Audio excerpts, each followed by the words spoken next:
Welcome to Hood Intellectuals.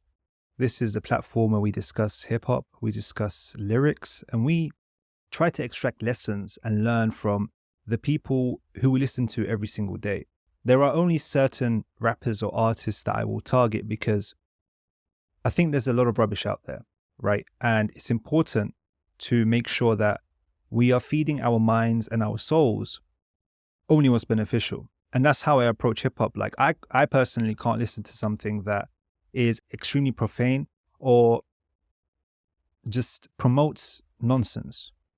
Something that promotes excessive violence or excessive hedonism or debauchery or anything like that. I can't do that, man. That's not me. However, I really appreciate good wordplay and good lyricism. To me, that's some of the most important things you can have in any form of art. That's the purpose of this video. That's the purpose of every video that you will see on this channel. And I hope you can vibe. I hope you can relate. And if it's something that you appreciate, then by all means, join me for the ride. So the topic at hand is Nas. Man, Nas recently dropped King's Disease 3. And I can't do much other than praise it and learn from it and try to share from it. I don't need to list Nas's accolades or what he means to hip hop, nor is that my purpose. And there are many other channels out there that can do that for you. However, I want to dive in and I want to dissect parts of his work. Now, I don't mean dissect like dissect podcast, but shout out to Cole Kushner, but I want to share what is useful.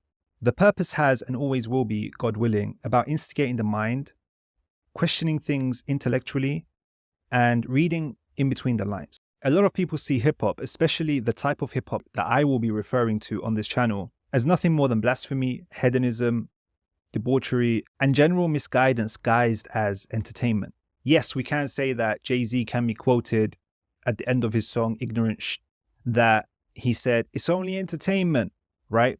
But that's a different angle, and that's something that we'll discuss at another time. I suspect I'll be doing a lot of these when it comes to Nas, especially considering how he's been around for 3 decades. And in the last 2 years, he's been extremely prolific, even though he's almost 50. Naturally, as an artist grows, you would expect their art to grow with them. So what might start off as slightly immature or maybe discussing the problems of the hood or anything relating to that, eventually you should see a progression.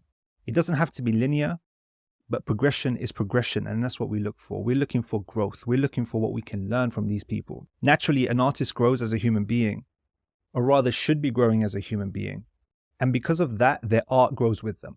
They get better at rhyming, they get better with their use of wordplay, but above all of that, they demonstrate growth and maturity in the lessons they are relaying to us. I assume that most of you watching this or listening to this already know that Nas is about that intellectual life. In fact, the track that I'm going to look at today, he mentions how he's quote unquote trying to expand the pineal gland, which in ancient Egyptian religion is equated to the eye of Horus, or the third eye. And in short, without going too far off topic, his intention is similar to my intention in that he's trying to intellectually instigate the mind. He's trying to make you and I think. We've heard references to Kemetism before from Nas, which is ancient Egyptian religion. Therefore, it's no surprise that an indirect reference occurs right here. Now, those of you who have listened to King's Disease 3 would have already known that the track that I'm targeting today is Once a Man, Twice a Child. I've seen some people draw connections between Once a Man, Twice a Child and Second Childhood of his album Stillmatic, but there's too much to go through today to even make that kind of connection. And on that note, let's dive right in. The general idea behind this track, in my opinion, is to make the most out of the time that we have. That pretty much sums up the whole thing. You can click away now and stop listening.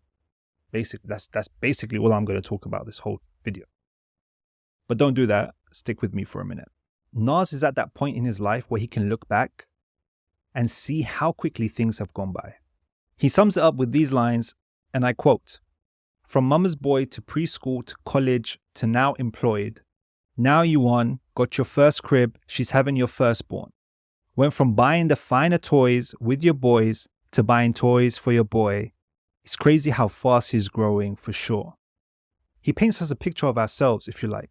We go from being kids that rely on their mother to school kids to being university students to eventually getting a job. Suddenly we're up, we've got our own place, and there's a kid on the way. In the next moment, we're buying that kid toys. We went from boys and girls to playing with toys to buying toys for our boys and girls to play with. The other day, I was talking to a close friend of mine, and his son was making noise in the background. And I remember the day this kid was born. It feels like yesterday. And I asked him, how old is he now? And he said he's almost 6.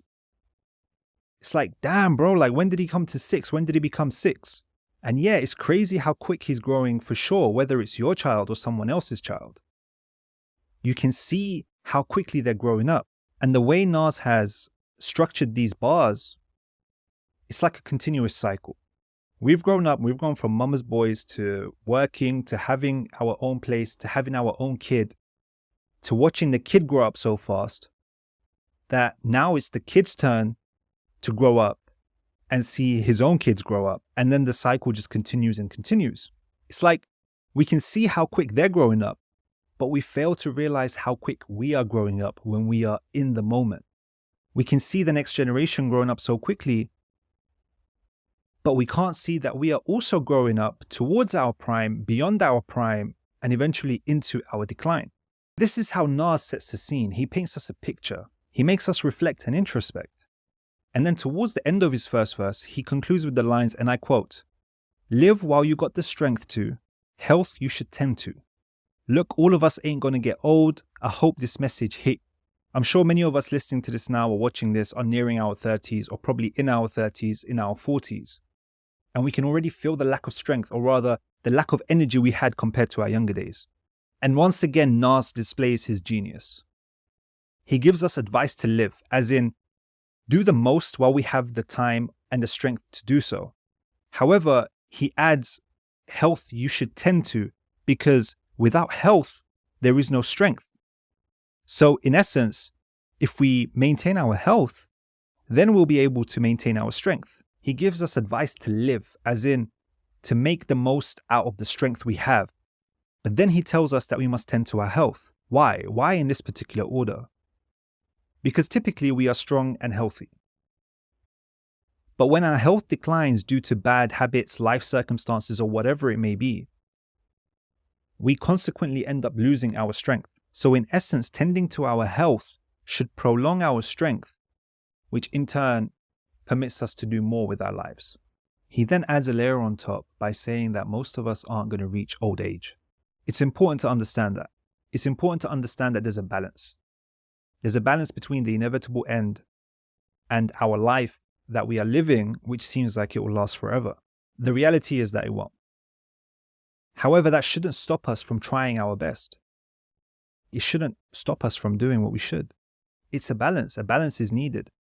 A balance between working hard to leave a legacy that will live on forever, as if we're going to die right now, and being present in the moment, as if we're going to live forever. There's a lot to unpack from this song, and if I was to go through everything, we'd be here for a very long time. But there are 2 more lines that I want to mention before I end this episode. Nas finishes the song with the lines, "So take advantage of your youth before you're elderly, because today is the youngest that you'll ever be."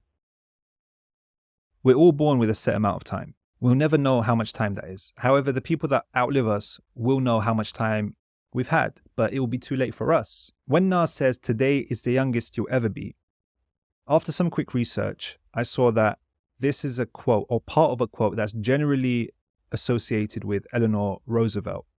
And the full quote goes, "Today is the oldest you've ever been and the youngest you'll ever be again." I'm not sure if Nas got it from her or heard it from somewhere else, but that's irrelevant. The point is that it stands relevant in that song.